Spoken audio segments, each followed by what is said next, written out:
Salt Papi wants 3 rounds for his fight on Misfits 007. I don't know why I said 007. Misfits 7.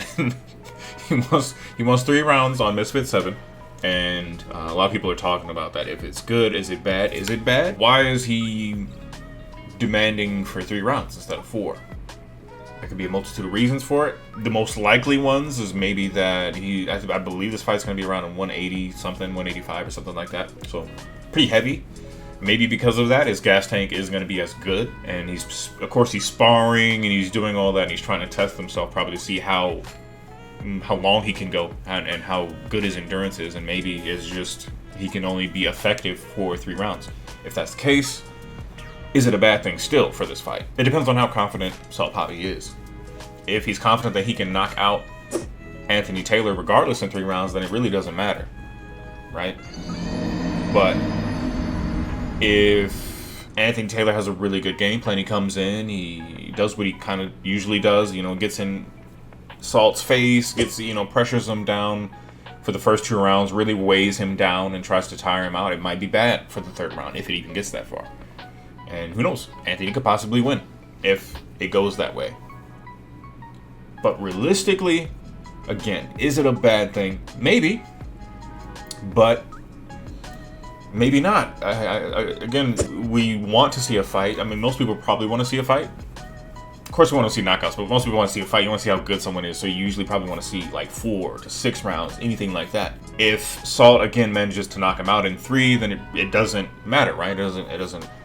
He was, because Anthony, I don't believe he's ever been knocked out before, at least not cold or anything. He's never been like hurt really bad. So if that happens in this fight, then it'll be interesting. It'll definitely be a statement for Salt to make. But I don't necessarily think it's a bad thing that it's 3 rounds. I think Salt is probably confident that he can finish it in 3, hopefully.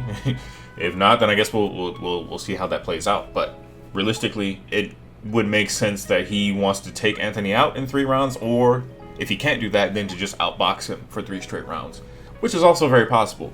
Salt's very skilled. Anthony's very experienced, but sometimes skill can outweigh the experience. If it's a huge gap in skill versus Anthony's experience, I don't know if Anthony's very experienced in just particularly training in boxing, training the way that boxers train. But we do know that Salt has that. So realistically, Salt will most likely win that fight. And I'll say, for my prediction, it'll either be by knockout in one of the 3 rounds, maybe even the first one. Or if he can, if Anthony, because Anthony's pretty tough. If he can withstand all those punches and get through them and pressure Salt and try to weigh him down a bit, it could just turn into a 3-round point fight. And even that, I can still see Salt winning. He's very precise. He knows where he is in the ring.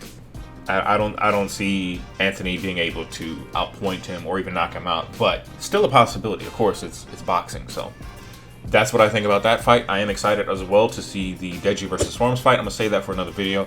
And of course, KSI versus Jofornia is really exciting because KSI is talking about how great he's getting. He recently put out a tweet that he's like an Ultra Instinct mode and that he's basically like doing really well. He can see the punches coming and he feels really, really confident going into this fight, which is good.